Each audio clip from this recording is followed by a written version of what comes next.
I do have SaaS clients. I have e-commerce clients. I have professional service clients. Lead gen can work for SaaS clients.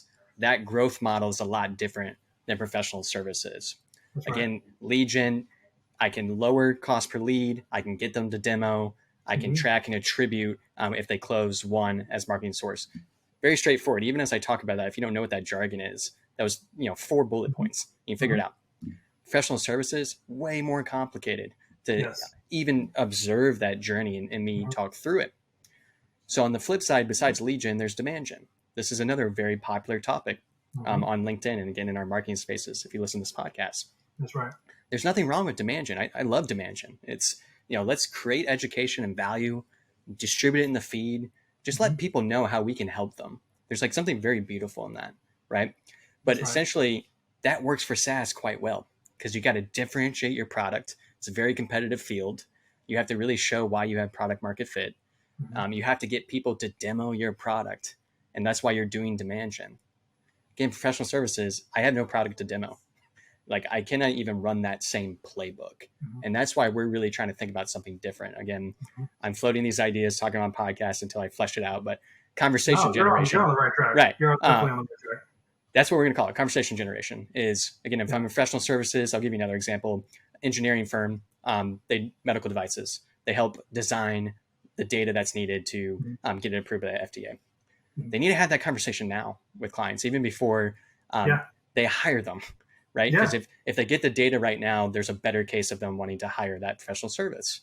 So they need to have a conversation now. They need to build a relationship now. So we can use tactics like lead gen.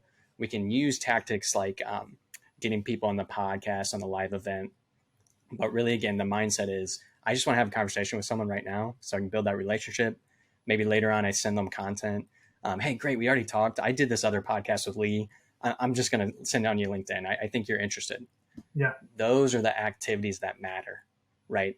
We're people buying from people. If we can continue to do the activities that put people first, man, that's the marketing world I want to live in.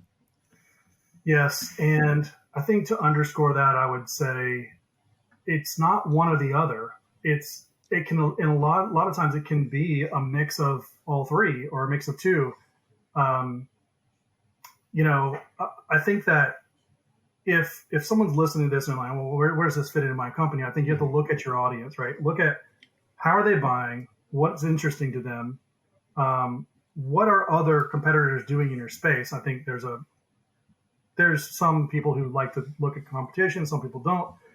But I think what are other competitors doing from a marketing standpoint as far as how they're reaching out to prospective buyers, like their strategy, right? Not necessarily how are they doing, are they growing, but I think thinking about that is helpful because it will give you a bead on how to approach the market, how to approach your buyer, and give them actually add value to what it is that they're wanting you to do. And you might end up with a mix of educational content that you put together, and then maybe separate content or the same content that you use and distribute in a way that can be for ads and it can be for relationship building. A lot of the relationships that happen in mid-market B2B are business development focused. It's going to be salespeople. And, like you said, there's long sales cycles. So maybe it's 6 to 18 months. So they're building relationships in order to get that contract in 12 months. But I think tapping into the marketing team and the marketing mechanisms to help support that, what you end up doing is you end up building brand, you end up building relationships, you end up, driving more leads that tell you more things about what they need, influences messaging. There's so many things. So, I think it depends on the size of their team, the savviness of their lead marketer. It depends on a lot of factors. So it's not something that you really can just say, let's throw it all to the wind and start over. But I think going back to experimenting, looking at, what are some of the things that we can do at the same time and see what's working, what's not working.